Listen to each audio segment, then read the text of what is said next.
Salut tennis et bienvenue dans cette vidéo. Aujourd'hui nous allons voir les techniques des ramasseurs de balles de Roland Garros. Juste avant je vous rappelle, j'ai déjà fait une vidéo sur comment devenir ramasseur de balles. Donc n'hésitez pas à aller la voir si jamais vous voulez savoir comment devenir ramasseur de balles. Dans cette vidéo nous allons nous concentrer exclusivement sur les techniques pures des ramasseurs de balles qui sont le lancer et le rouler. Donc voilà les deux techniques que nous allons voir aujourd'hui. Si jamais vous voulez aller avoir plus de détails sur l'organisation des ramasseurs de balles, le placement, où est-ce qu'ils doivent se placer, comment on fait, etc. Les entrées, les sorties, les échanges de balles, etc. N'hésitez pas, je ferai une prochaine vidéo, donc n'hésitez pas à aller voir sur YouTube. Alors on commence par la technique du roulé. Donc les ramasseurs de balles ont deux solutions pour se passer les balles l'un à l'autre. Soit ils se les donnent main dans la main, ou soit ils se les font rouler. Interdiction de se les lancer. Le lancer, c'est que pour le donner aux joueurs.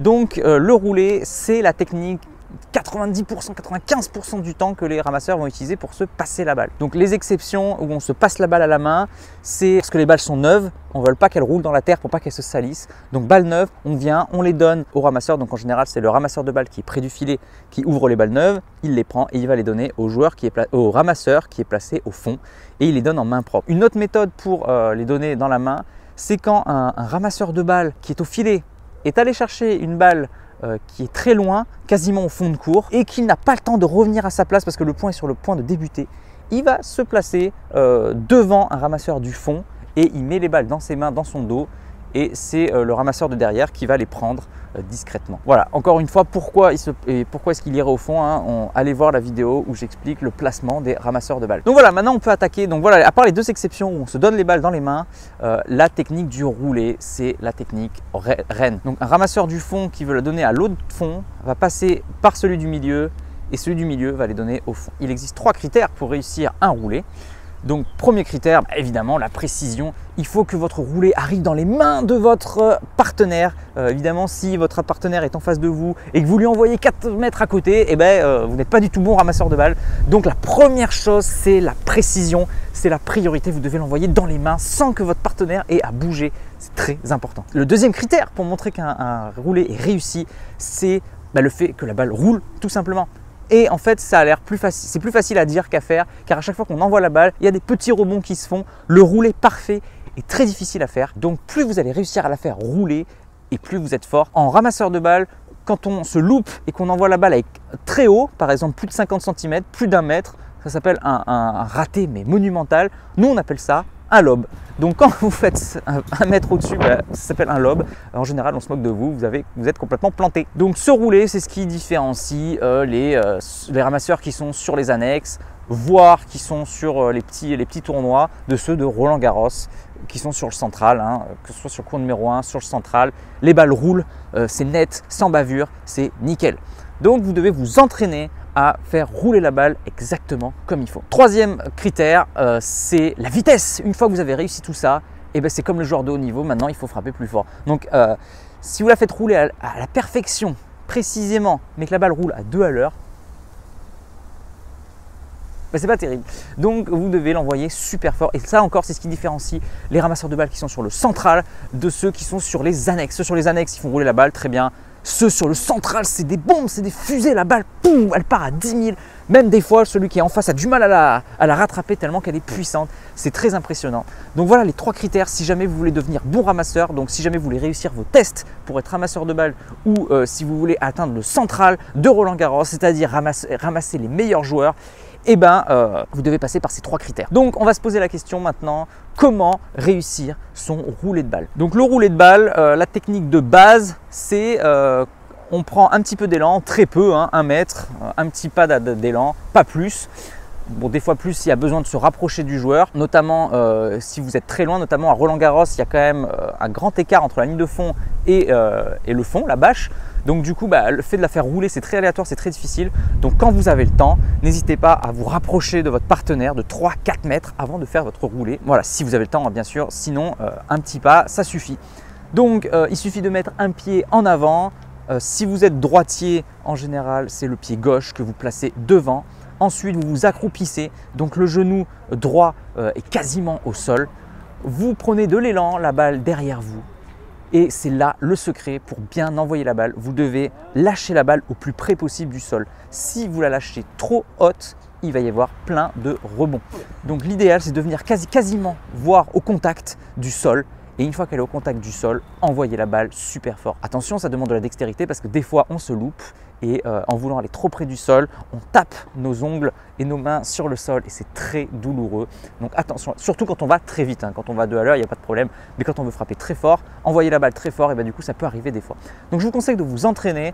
Voilà, une des clés aussi, c'est de vous accroupir suffisamment. Plus vous allez rester haut, le dos un peu penché, et bien plus vous allez avoir tendance à rater et à faire des roulés. Donc accroupissez-vous, fléchissez les jambes, gardez le dos droit et mettez la balle au contact du sol et envoyez votre fusée. La balle doit rouler super vite avec précision.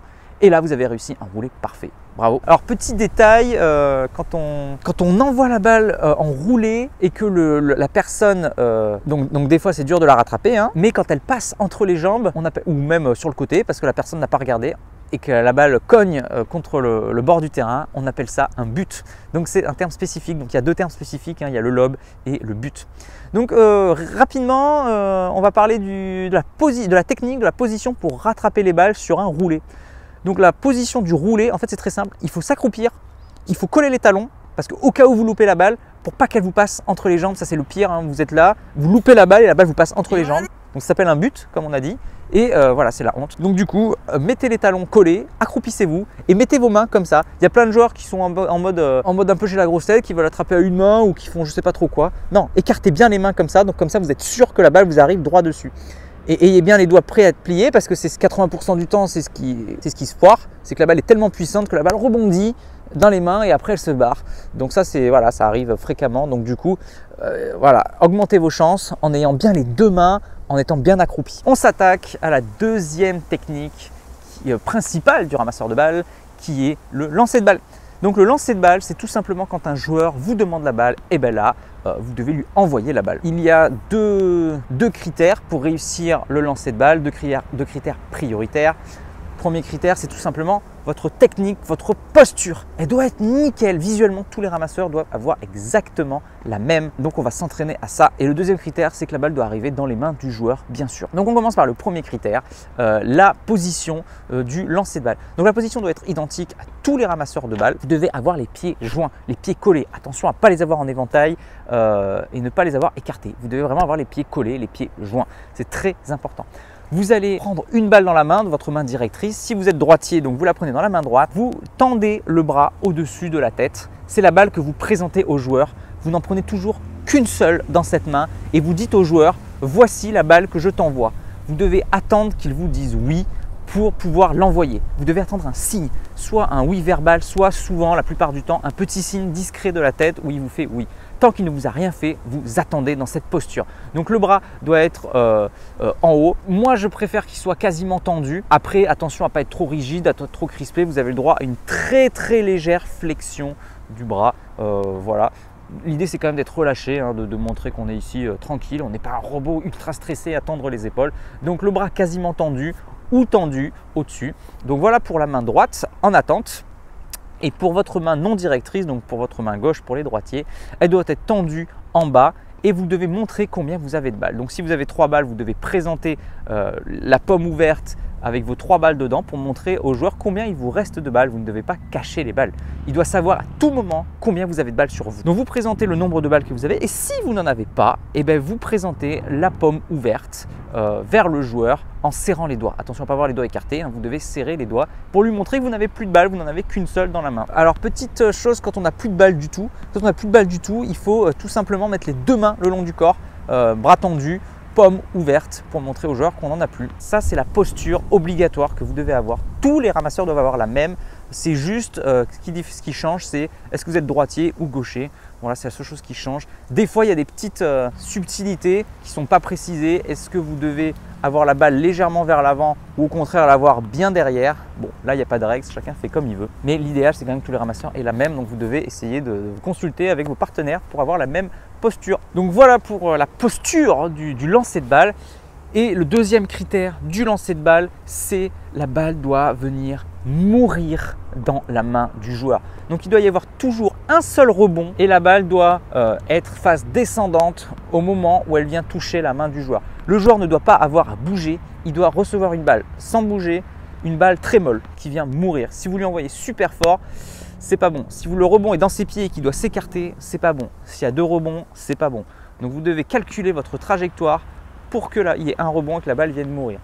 Donc moi, ce que je vous conseille, c'est d'avoir une trajectoire en cloche. Donc vous devez l'envoyer légèrement vers le haut pour qu'elle ait une cloche et qu'elle ait ainsi beaucoup moins de puissance. Elle va rebondir et venir mourir. Alors que si vous l'envoyez fort vers le sol, il va y avoir une petite accélération et le rebond va être un peu plus fort vers le joueur et c'est plus difficile de contrôler. Donc moi, je vous conseille une légère trajectoire en cloche. Le plus important, c'est que le deuxième rebond, que la balle redescende dans la main du joueur sans qu'il ait à bouger. C'est capital, c'est prioritaire. Et la petite exception du lancer de balle, c'est quand il y a des balles neuves, donc mettre les balles sur le tamis du joueur ou quand le joueur est trop près. Des fois, le joueur est à 1 mètre de nous parce qu'il a fait une course et qu'il se retrouve à coller à nous et il nous demande une balle.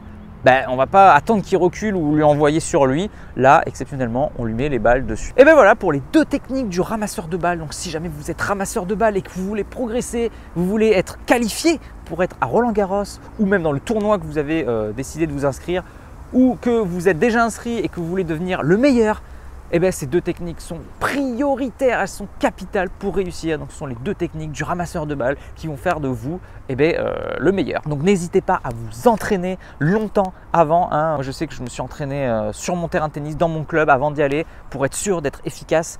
Même à Roland-Garros, sur les années que j'en voyais qui étaient mais pas terribles, qui envoient les balles n'importe comment, qui entre guillemets, j'exagère parce que je ne devrais pas le dire, mais qui sont nuls, enfin à ce niveau-là. Donc comme quoi, chacun à sa place, vous avez la possibilité de réussir. Il suffit de s'entraîner, c'est tout. Vous avez l'opportunité, vous avez une chance d'y arriver. Donc, entraînez-vous et réussissez.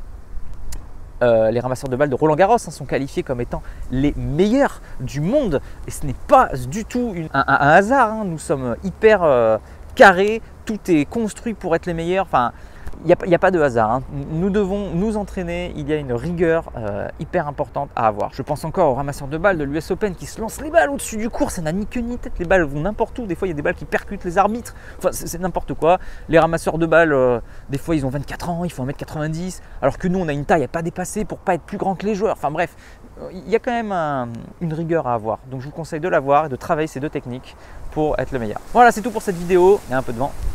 Moi, je vous dis à bientôt. N'oubliez pas d'aller voir les autres vidéos que j'ai fait sur les ramasseurs de balles, comment devenir ramasseur de balles et quelles sont les règles à connaître en tant que ramasseur de balles. Moi, je vous dis à bientôt pour une prochaine vidéo. N'oubliez pas, allez jouer au tennis, entraînez-vous à lancer et à rouler des balles, progressez et surtout, faites-vous plaisir. Ciao. Attends, j'attends. Si tu es encore là, c'est que soit tu es très motivé et dans ce cas-là, je te félicite, soit que tu aimes ce que je fais. Dans tous les cas, s'il te plaît, laisse un commentaire pour donner ton opinion et soutiens mon travail, soit en partageant les vidéos, c'est important pour l'algorithme, soit en allant sur Tipeee. Tu peux aller encore plus loin en t'abonnant à ma newsletter où je te donnerai plein de conseils. Rien de plus facile, clique sur le lien dans la description. À bientôt.